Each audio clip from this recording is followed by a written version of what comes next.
Breaking news corona గురించిన big update ఇది. దేశంలో మళ్ళీ కరోనా డేంజర్ బెల్స్ మోగిస్తోంది. వేగంగా కరోనా వ్యాప్తి చెందుతుంది. 2 కొత్త వేరియంట్లు ప్రస్తుతం వేగంగా వ్యాప్తి చెందుతున్న వాటిలో ఉన్నాయి. తమిళనాడులో NB181 కొత్త వేరియంట్ను గుర్తించారు. గుజరాత్లో LF7 వేరియంట్ కేసులు 4 నమోదయ్యాయి. ఈ 2 వేరియంట్స్ వల్లే చైనా, ఆసియాలో కేసులు పెరుగుతున్నాయని చెప్తున్నారు. అలాగే భారతదేశంలో కేసుల పెరుగుదలకు JN1 వేరియంట్ కారణమని వైద్యులు అంచనా వేస్తున్నారు. కేరళ, తమిళనాడు, మహారాష్ట్ర, కర్ణాటక రాష్ట్రాల్లో ఈ కరోనా వైరస్ వేగంగా విస్తరిస్తూ ఉంది. కేరళలో అత్యధికంగా 273 కరోనా యాక్టివ్ కేసులు నమోదయ్యాయి. ఇక తమిళనాడులో 66 కేసులు నమోదయ్యాయి. మహారాష్ట్రలో 56 కేసులు నమోదయ్యాయి. ఇటు ఢిల్లీలో 23 కేసులు నమోదయ్యాయి. కరోనా కేసులు రోజు రోజుకు పెరుగుతూ ఉండటంతో ప్రజలు ఆందోళన వ్యక్తం చేస్తున్నారు.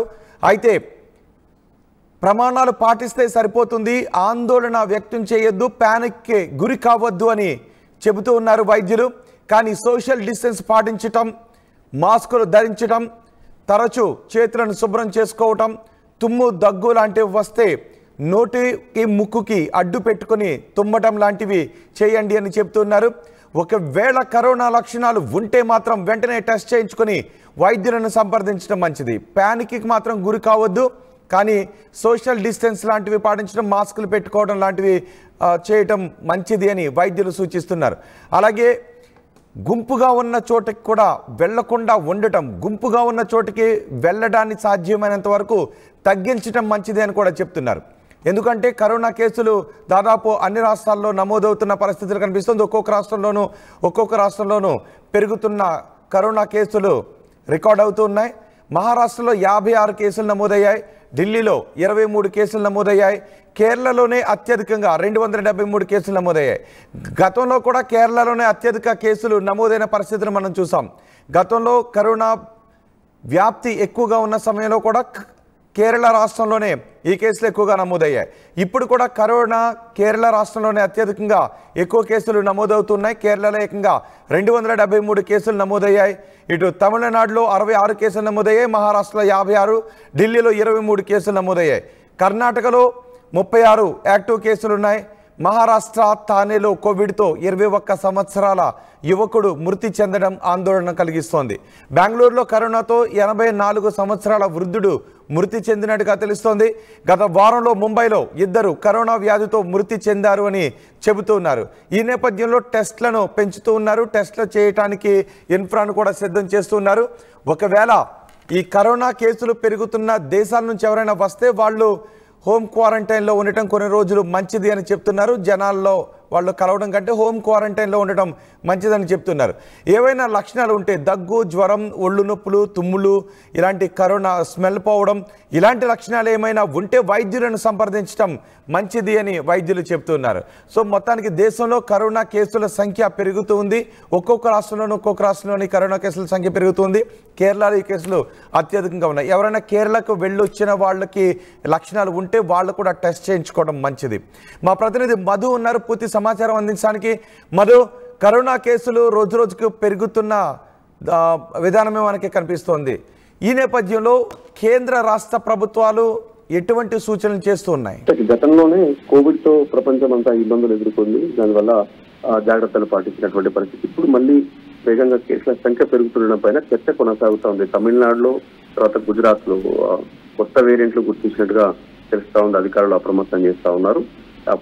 ఆరోగ్య శాఖ కూడా వారు కొరకైనా అనుమానం ఉంటే, కోవిడ్ లక్షణాలు ఏమైనా కనిపిస్తే టెస్ట్ చేయించుకోవాలి, జాగ్రత్తలు పాటించాలి అనేటువంటి సూచనలు చేస్తా ఉన్నారు. ఇక ముఖ్యంగా కేరళ, తమిళనాడు, మహారాష్ట్ర, కర్ణాటక రాష్ట్రాల్లో వేగంగా ఈ కరోనా విస్తరిస్తున్నట్టుగా గుర్తించారు. కేరళలో ఎక్కువగా, అందరికంటే ఎక్కువగా 273 కరోనా యాక్టివ్ కేసులు నమోదు కావడం దీనికి చర్చకు తావిస్తా ఉంది.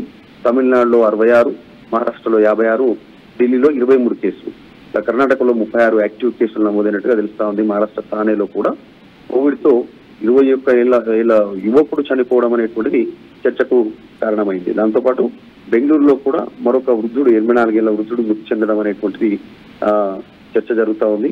ముంబైలో కూడా గత వారంలో 2 చనిపోవడంతో కరోనా గురించి మరొకసారి దేశవ్యాప్తంగా చర్చ కొనసాగుతా ఉంది. అది మనకు తెలుసు, చైనాలో ఈ కరోనా వైరస్ పుట్టింది. అక్కడి నుంచి ప్రపంచవ్యాప్తంగా వ్యాప్తి చెందినటువంటి పరిస్థితి. ఇప్పుడు మళ్ళీ చైనాలో నమోదవుతున్నటువంటి వేరియంట్స్, తర్వాత ఇక్కడ భారతదేశంలో వివిధ రాష్ట్రాల్లో నమోదవుతున్నటువంటి వేరియంట్స్ వేగంగా వ్యాప్తి చెందడం పైన మరొకసారి చర్చకు తావిస్తా ఉంది. ఆరోగ్య శాఖ అధికారులు అప్రమత్తంగానే ఉన్నారు, ఎప్పటికప్పుడు మానిటరింగ్ చేస్తా ఉన్నటువంటి సిచ్యువేషన్ ఉంది. మన జనాభా పరంగా చూస్తున్నటువంటి సిచ్యువేషన్ లో చూస్తే నమోదవుతున్న కేసుల సంఖ్య అంత పెద్దగా ప్రమాదం ఏమీ లేదు అనేటువంటిది అధికారులు చెప్పే ప్రయత్నం చేస్తా ఉన్నారు. సో మొత్తానికి మరొకసారి కరోనా కేసులు 2 లాక్డౌన్ల తర్వాత 2 సార్లు కరోనా అటాక్ చేసి ఫస్ట్ సెకండ్ తర్వాత మళ్ళీ ఇప్పుడు కరోనా చర్చకు రావడం పైన ప్రజలు కాస్త దీనిపైన తెలుసుకునే ప్రయత్నం చేస్తా ఉన్నారు. ఇక్కడ ఏ వేరియంట్ నమోదవుతా ఉంది, కొత్త వేరియంట్ ఏంటి, దీనికి కారణాలు ఏంటి అనేది తెలుసుకునే ప్రయత్నం చేస్తున్నారు. మధు, ప్రైవేట్ ఆసుపత్రుల్లో టెస్ట్లకు కావాల్సిన ఇన్ఫ్రా అంతా కూడా సిద్ధం చేశారా? ఎందుకంటే కేసులు పెరుగుతూ ఉన్నాయి. అయితే ఈ కేసులు ఎంతవరకు ప్రాణాంతకం అని చెప్తున్నారు? అలాగే ప్రైవేట్ ప్రభుత్వ ఆసుపత్రుల్లో టెస్టులు చేయడానికి కావాల్సిన ఇన్ఫ్రా అంతా కూడా సిద్ధంగానే ఉందా? అంటే ఆల్రెడీ ప్రైవేట్ ఆసుపత్రులతో పాటు ప్రభుత్వ ఆసుపత్రులు కూడా ఈ కేసుల నమోదు సంఖ్య పెంచే ప్రయత్నం చేస్తా ఉన్నారు. ఎందుకంటే గతంలో చూసాం మనం టెస్టింగ్ చేసేటువంటి సెంటర్స్ ప్రత్యేకంగా ఏర్పాటు చేసేవారు ప్రభుత్వ కానీ ఇటు ప్రైవేట్ ఆసుపత్రుల్లో కానీ. ఇప్పుడు కూడా కేసుల సంఖ్య నమోదు అవుతా ఉంది. అనుమానం ఉన్నటువంటి వాళ్ళు లక్షణాలు కనిపిస్తే, కోవిడ్ లక్షణాలు ఉంటే అది ఇబ్బందికరమైనటువంటి పరిస్థితుల్లో ఎలాంటి సిచ్యువేషన్ లో ఉన్నా కూడా ఇమీడియట్ గా డాక్టర్లను సంప్రదించాలి. మీరు కోవిడ్ లక్షణాలు ఉంటే దానికి సంబంధించిన ట్రీట్మెంట్ తీసుకోవాలనేటువంటి సూచన చేస్తా ఉన్నారు. ఒకవేళ ఇతర రాష్ట్రాలకు, ఇతర దేశాల నుంచి ఎవరైనా వచ్చి అలాంటి లక్షణాలు ఉంటే కూడా వాళ్ళు అప్రమత్తం కావాల్సినటువంటిది. వాళ్ళే స్వతహాగా వైద్యుల దగ్గరికి వెళ్లాల్సి ఉంటుంది. వాళ్ళు టెస్ట్ చేయించుకొని పాజిటివ్ అయితే దానికి తగు జాగ్రత్తలు తీసుకోవాల్సినటువంటి అవసరం ఉంది. గతంలో ఈ కోవిడ్ ని ఎదుర్కొన్నటువంటి అనుభవం ఉంది అందరికీ కూడా. ప్రపంచవ్యాప్తంగా ముఖ్యంగా భారత్ లో దీనికి సంబంధించినటువంటి వ్యాక్సినేషన్ తయారు చేయగలిగారు. కోవిడ్ వచ్చినటువంటి లాక్డౌన్లు ఏ రకంగా దీన్ని దూరం పెట్టొచ్చు కోవిడ్ ని అనేటువంటి అంశాలపైన కాస్త అవగాహన ఉంది. కాబట్టి వెంటనే అప్రమత్తం కావాలనేటువంటి సూచనలు అయితే చేస్తా ఉన్నారు. కాకపోతే దేశంలో వివిధ రాష్ట్రాల్లో నమోదవుతున్న కేసుల సంఖ్యతో మరొకసారి చర్చ జరుగుతా ఉంది. కోవిడ్ కి సంబంధించి ఎంత మేర కేసులు పెరుగుతున్నాయనేటువంటి దానిలో ఆందోళనలో కాస్త ప్రజలు ఉన్నారు. రైట్ మధు, ప్రపంచవ్యాప్తంగా కరోనా కేసులు పెరుగుతున్నాయి. ప్రపంచంతో పాటు మన దేశంలోనూ కరోనా కేసులు పెరుగుతున్నాయి. ఏ రాష్ట్రాల్లో కరోనా కేసులు ఏ విధంగా ఉన్నాయి ఇప్పుడు నేను మీకు స్పష్టంగా చెప్పబోతున్నాను. తమిళనాడులో NB181 కొత్త వేరియంట్ని గుర్తించారు.